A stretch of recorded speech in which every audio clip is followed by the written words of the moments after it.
TET পরীক্ষার জন্য pedagogy English থেকে পেডাগোগির প্রশ্ন অনেক আসে।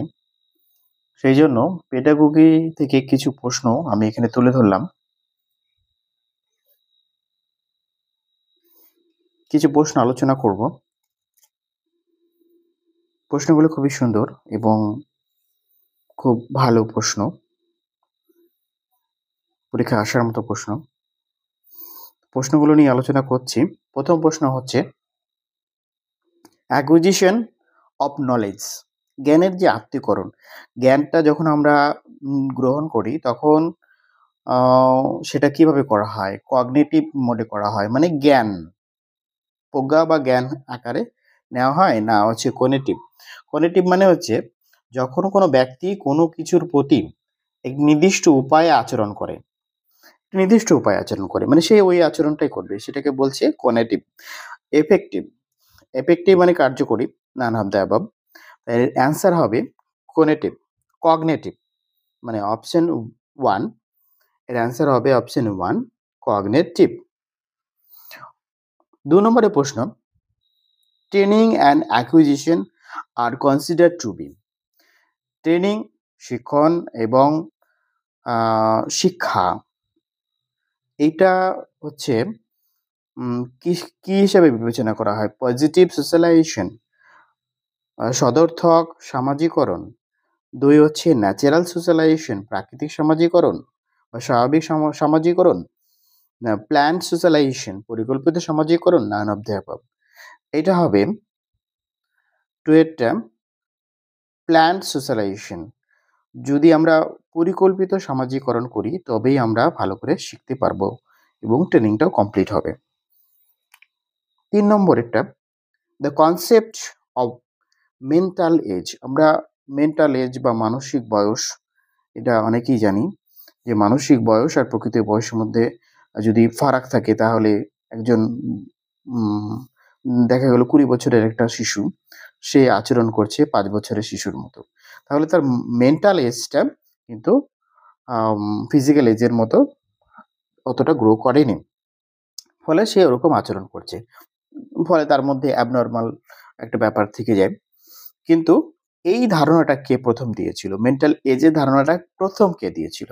উইলিয়াম স্টেরু, লেকিস টারম্যান, না আলফ্রেড বিনে, না এল থমাস? এটা দিয়েছিল, এই ধারণাটা দিয়েছিল হচ্ছে আলফ্রেড বিনে। তোমরা গেস করে বলতে পেরেছো হয়তো, এটা ধারণাটা দিয়েছিল আলফ্রেড বিনে। 4 নম্বরের প্রশ্ন, when students have to choose a correct answer from among several answers, it is called। যখন ছাত্ররা অনেকগুলো প্রশ্ন থেকে একটা মানে অনেক অপশন থেকে একটা অপশনকে বেছে নেয়, মানে 4টি অপশন থাকে সম্ভবত, 4টে অপশনের মধ্যে থেকে একটা অপশন যখন তারা বেছে নেয়, হ্যাঁ, কারেক্ট অ্যান্সার বেছে নেয়, তখন সেটাকে কি বলা হয়? মাল্টিপল বলা হয়, না ম্যাচিং বলা হয়, ট্রু ফলস বলা হয়, না সেন্টেন্স কমপ্লিশন বলা হয়? এটাকে বলা হয় মাল্টিপল কোশ্চেন, মাল্টিপল কোশ্চেন বলা হয়। 5 নম্বরের question, the teacher should adopt activity oriented teaching. শিক্ষকদের বর্তমানে তো অ্যাক্টিভিটি ওরিয়েন্টেড টিচিং, মানে কিছু কাজ দেওয়া হয়, তার মধ্যে দিয়ে কাজের মাধ্যমে তাদেরকে শেখানো হয় বাচ্চাদেরকে। এটা কেন করা হয়? এটা করা হয় mainly, many things can be taught through them, অনেক কিছু তার মধ্যে শেখানো যায়, অনেক বেশি বেশি করে শেখানো যায়। তারপরে ইট brings about interest in the class, এটা ক্লাসের মধ্যে একটা ইন্টারেস্ট, আলাদা রকমের ইন্টারেস্ট নিয়ে আসে। তারপরে it makes class interesting and lively, এটাকে ক্লাসটাকে প্রাণবন্ত করে তোলে এবং আরো আকর্ষণীয় করে তোলে। All of the above. এর অ্যান্সার হবে সবগুলোই, all of the above. The basis of all learning is, পরের প্রশ্ন বলছি, the basis of all learning is মানে সমস্ত শিখনের, লার্নিং মানে শিখন, শিখনের মূল ভিত্তি কি, মানে কার উপর শিক্ষাটা দাঁড়িয়ে আছে? আমরা যদি দেখি শিখতে গেলে মানুষের মূল যেটা প্রয়োজন হয় সেটা কি? বিহেভিয়ার, আচরণ। আচরণ ভালো হলে শেখা যায়, খারাপ হলে শেখা যায় না, এরকম কোনো ব্যাপার? ইন্টারেস্ট থাকলে শেখা যায়, না থাকলে শেখা যায় না। মোটিভেশন, মোটিভেশন থাকলে শেখা যায়, না থাকলে শেখা যায় না। আন্ডারস্ট্যান্ডিং, আন্ডারস্ট্যান্ডিং ভালো হলে শেখা যায় মাস্টারের সাথে শিক্ষকের। কোনটা হবে? সবগুলো কিন্তু কাছাকাছি। সবগুলোই কাছাকাছি। এইখানে কাছাকাছির মধ্যে যেটা বেশি হবে সেটা হচ্ছে মোটিভেশন। যদি সেই ছাত্রটার মধ্যে মোটিভেশন আসে, মানে শেখার আম অনুপ্রেরণা তার মধ্যে চলে আসে, তাহলে কিন্তু সে শিখবে। হ্যাঁ? উম তাহলে এর অ্যান্সারটা হবে মোটিভেশন। পরের প্রশ্ন। Forgetting can be minimized by, অর্থাৎ ফরগেটিংটা আমরা কিভাবে কমাতে পারি? অ্যা মানুষ কিংবা ছাত্ররা যখন নাকি কোনো কিছু পড়ে, তখন স তার স্বাভাবিক বৈশিষ্ট্য হচ্ছে সে ভুলে যাওয়া। আমরাও ভুলে যাই অনেক সময়। তাহলে ভুলে গেলে সেই ভোলাটা কমানো যেতে পারে কিসের মাধ্যমে? পানিশমেন্টের মাধ্যমে? না, পানিশমেন্ট দিলে আমরা অনেক সময় এটা করে থাকি। হয়তো পড়াতে গিয়ে পারছে না, তাকে পানিশমেন্ট করে থাকি, কেন পারলে না? কিন্তু এতে সে আরো বেশি, বেশি করে ভুলবে। প্র্যাকটিস করলে, রিওয়ার্ড করলে, উপ ও পুরস্কৃত করলে, ইন্টারেস্ট তার মধ্যে আগ্রহ জাগালে। তাহলে দেখো এইটা অনেকটা হতে পারে ইন্টারেস্ট আর প্র্যাকটিস এই দুটোর মধ্যে। হ্যাঁ?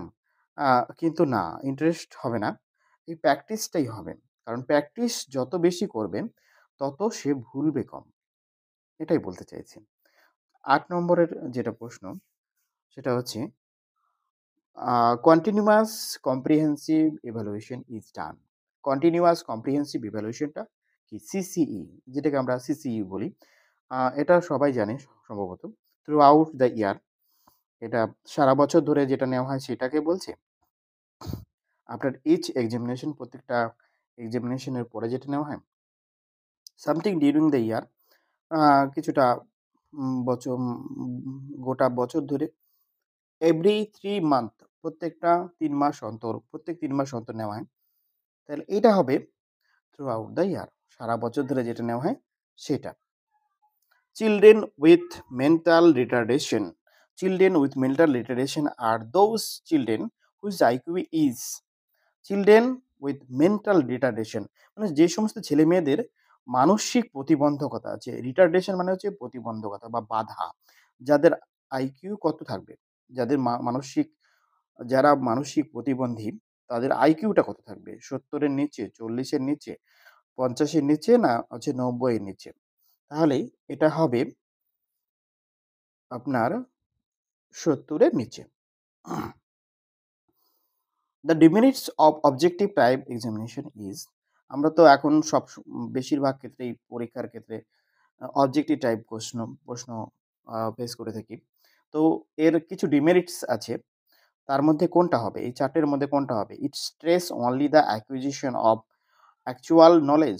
এটা আমাদের যে অ্যাকচুয়াল নলেজ, সেই অ্যাকচুয়াল নলেজ অ্যাকুইজিশন এর উপর জোর দেয়। It does not encourage writing ability of student, এর ছাত্রদের যে লেখার ক্ষমতা তাকে এনকারেজ বা উৎসাহ করে না। There is no room for originality and imagination, মানে বাস্তবতা এবং কল্পনার মধ্যে কোনো অ মেলবন্ধন নেই, সেটা বলতে চাইছি। তাহলে এটার উত্তর হবে সবকটাই। ১০ এর উত্তর হবে সবকটি। অর্থাৎ সবকটির এখানে প্রযোজ্য হবে। পরের প্রশ্ন, girls education in the country has been progressing very slowly due to, girls education, এখন তো দেখছি গার্লস এডুকেশন অনেকটা ডেভেলপড হয়েছে, কিন্তু আগে এতটা ছিল না। তো গার্লস এডুকেশন আ স্লোলি প্রোগ্রেস হচ্ছে। আস্তে, আস্তে প্রোগ্রেস হচ্ছে, উন্নত হচ্ছে। কেন? কনজারভেশন অ্যাটিটিউড টুয়ার্ডস গার্লদের হচ্ছে মেয়েদের প্রতি যে কনজারভেশন সংকীর্ণ মনোভাব সেইটা। প্রেফারেন্স ফর হচ্ছে ছেলেদের হচ্ছে কে গুরুত্ব বেশি দেওয়া, আর্লি ম্যারেজ, আগে বিয়ে দেওয়া, অল অফ দ্য অ্যাবভ, সবকটাই। এর উত্তরও কিন্তু সবকটি হবে। সবকটি এখানে প্রযোজ্য হবে। পরের প্রশ্ন, which of the following group were denied quality of education opportunities? Which of the following group are denied quality of education opportunities?